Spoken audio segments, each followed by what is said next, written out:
ગુરુવર્ય એવા ગોપાળાનંદ સ્વામી એમણે સ્વામિનારાયણ સંપ્રદાયમાં જે મહાપૂજા પ્રવર્તાવી અને મહાપૂજાના પ્રસાદીના શાલિગ્રામ જૂનાગઢ મંદિરમાં આપ્યા. એ મહાપૂજાનું સ્થાન અહીંયા દરરોજ સવારે મહાપૂજા થાય છે. ભગવાન સ્વામિનારાયણ પોતે પોતાના ઉપયોગમાં લીધેલી વસ્તુઓ, વસ્ત્રો, વાઘા, વાસણો, એ તમામ વસ્તુઓ જે પ્રસાદીની છે તે અહીં જૂનાગઢ મંદિરમાં પ્રસાદીના સંગ્રહ સ્થાનમાં ઉપસ્થિત છે. ઝીણાભાઈના દરબારમાં આપણે પ્રસાદીની વસ્તુના દર્શન કરી રહ્યા છીએ. ત્યારે મહારાજે કીધું કે આ ગાડું ટૂંકું પડે છે, એટલે ભક્તોને કીધું કે આગળથી ને પાછળથી ગાડું ખેંચો, અને ગાડું ખેંચ્યું અને ગાડું લાંબુ થઈ ગયું. જય સ્વામિનારાયણ.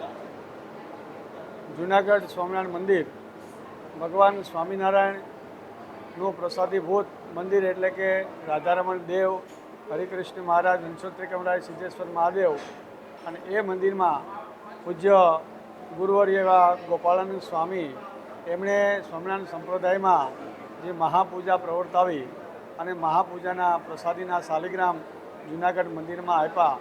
એ મહાપૂજાનું સ્થાન અહીંયા દરરોજ સવારે મહાપૂજા થાય છે અને વિધિવત ભૂદેવો દ્વારા મહાપૂજા થાય છે. અને એ મહાપૂજા દ્વારા અનેક લોકો પોતાના આદિ વ્યાધિ અને ઉપાધિઓમાંથી દૂર થાય છે અને એમના સઘળા મનોરથ પૂર્ણ થાય છે. એવી આ મહાપૂજાનું ખૂબ જ સારું મહત્ત્વ અને મહિમા છે.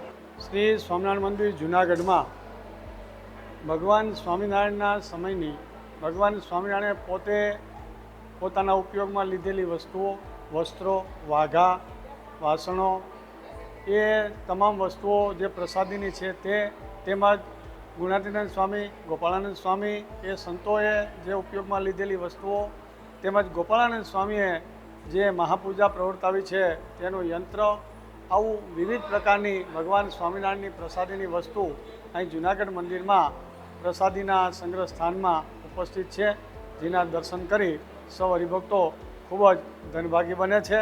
આપણે પણ એમના દર્શન કરી અને ધનભાગી બનશું. જૂનાગઢ મંદિર રાધારમણ દેવ એમના સાનિધ્યમાં આજે ઝીણાભાઈના દરબારમાં આપણે પ્રસાદીની વસ્તુના દર્શન કરી રહ્યા છીએ.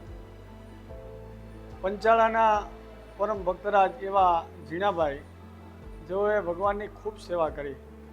ભગવાન સ્વામિનારાયણ પંચાળામાં પણ ખૂબ રોકાયા.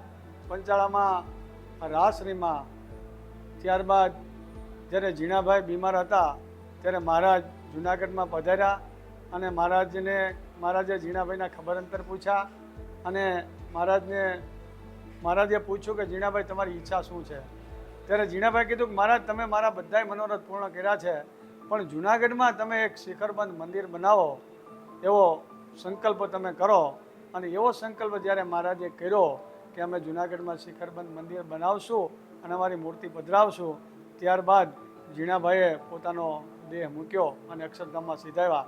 એવું આ પ્રસાદીનું ધામ જૂનાગઢ, ને એમાંય આ ઝીણાભાઈના દરબાર સમૂહ પ્રસાદીનું સંગ્રહ સ્થાન, એના આપણે સૌ દર્શન કરી રહ્યા છીએ.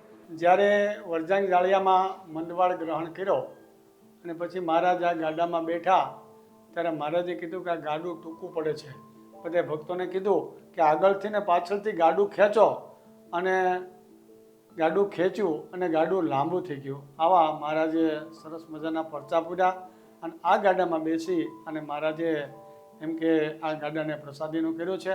એવું આ સરસ મજાનું પ્રસાદીનું ગાડું છે, એને આપણે સૌ દર્શન કરી રહ્યા છીએ.